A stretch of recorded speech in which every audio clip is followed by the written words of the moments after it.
किसान साथियों, गेहूं की बुवाई का समय चल रहा है और हमारे किसान भाइयों का प्रश्न रहता है कि हम जब भी गेहूं की बुवाई करें तो बुवाई पलेवा करने की बात करें या सूखे खेत में गेहूं की बुवाई करें। हमें उत्पादन पलेवा करने के बाद ज़्यादा मिलेगा या सूखे खेत में गेहूं की बुवाई करेंगे तब हमें उत्पादन ज़्यादा देखने के लिए मिलेगा। इसके बारे में आज मैं आपको डिटेल में जानकारी दूंगा। किसान साथियों, आपके राज्य में या आपके गाँव में गेहूं की बुवाई पलेवा करने के बाद होती है या सूखे खेत में गेहूं की बुवाई होती है? आप हमें कमेंट सेक्शन में जरूर बताना। अभी तक आपने वीडियो को लाइक और चैनल को सब्सक्राइब नहीं किया है तो आप वीडियो को लाइक और चैनल को सब्सक्राइब कर लें। आपको नई नई जानकारियों की वीडियो इसी चैनल पर मिलती रहेगी। सबसे पहले हम बात करेंगे सूखे खेत में गेहूं की बुवाई करने के फायदे। गेहूं की बुवाई अगर आप सूखे खेत में कर रहे हो तो आप छिटकवा विधि से भी कर सकते हो और सीड ड्रिल मशीन के द्वारा भी कर सकते हो। सूखे खेत में बुवाई करने से सिंचाई की मात्रा कम लगेगी, आपकी बुवाई समय से होगी, आपकी बुवाई जल्दी होगी। अगर आप सूखे खेत में गेहूं की बुवाई कर रहे हो तो आपके जो बीज है उसका जवाब अच्छा देखने के लिए मिलेगा, बीज का अंकुरण अच्छा देखने के लिए मिलेगा। फिर इसके बाद जब आप सिंचाई करोगे तो आपका जो फसल है उसका अंकुरण अच्छा देखने के लिए मिलेगा, आपकी फसल की पैदावार अच्छी देखने के लिए मिलेगी, आपकी फसल की जो वृद्धि और विकास है वो अच्छा देखने के लिए मिलेगा। सूखे खेत में अगर आप बुआई करते हो तो प्रति एकड़ आपको जो बीज दर है वो कम लगेगी, जिससे आपकी फसल की लागत है वो कम आएगी। किसान साथियों, गेहूं की बुवाई सूखे खेत में करने के कुछ नुकसान भी हैं, वो मैं आपको बता देता हूं। जब भी आप गेहूं की बुवाई सूखे खेत में करोगे तो मिट्टी की ऊपरी परत कठोर हो जाएगी, जिससे पौधे को बाहर निकलने में कठिनाई होती है। जब भी आप गेहूं की बुवाई अगर पजीती कर रहे हो और सूखे खेत में कर रहे हो तो आपको बीज की मात्रा थोड़ी ज़्यादा रखनी पड़ेगी।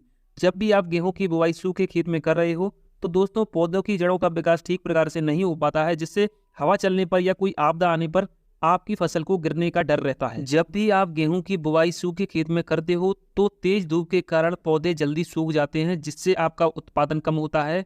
इस चीज का भी आपको विशेष रूप से ध्यान रखना है। पलेवा करने के बाद गेहूं की बुवाई करने के फायदे की अगर हम बात करें तो जब भी आप गेहूं की बुवाई पलेवा करने की बात करते हो तो आपकी फसल एक साथ बाहर आती है, बिल्कुल हरी भरी बाहर आती है, अंकुरण अच्छा देखने के लिए मिलता है, दानों का जमाव अच्छा देखने के लिए मिलता है। पलेवा करने के बाद गेहूं की बुवाई करने से फसल की जो जड़ है उनका वृद्धि और विकास अच्छे से हो जाता है, जिससे फसल की गिरने की समस्या नहीं रहती।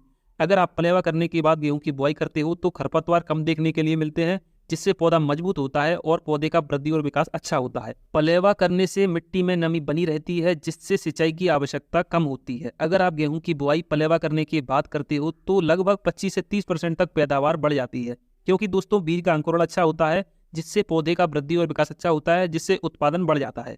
अगर आप गेहूं की बुआई पलेवा करने के बाद करते हो तो बीज और खाद की आवश्यकता कम होती है, जिससे आपकी फसल की जो कुल लागत है कम देखने के लिए मिलती है। पलेवा करने के बाद गेहूं की बुवाई आप छिटकवा विधि से नहीं कर सकते, आपको केवल सीड ड्रिल मशीन की सहायता से ही गेहूं की बुवाई करनी होगी। अगर आप गेहूं की बुवाई पलेवा करने के बाद कर रहे हो तो आपको खेत सूखने का इंतजार करना पड़ेगा, जिससे बुवाई में थोड़ा देरी हो सकती है। कुल मिलाकर सूखे में बुवाई करने के अपने फायदे हैं और दोस्तों पलेवा करके गेहूं की बुवाई करने के अपने फायदे हैं। लेकिन जब भी आप गेहूं की बुवाई पलेवा करने के बाद करोगे तो आपको जो उत्पादन है, आपको जो खरपतवार की समस्या है थोड़ी कम देखने के लिए मिलेगी।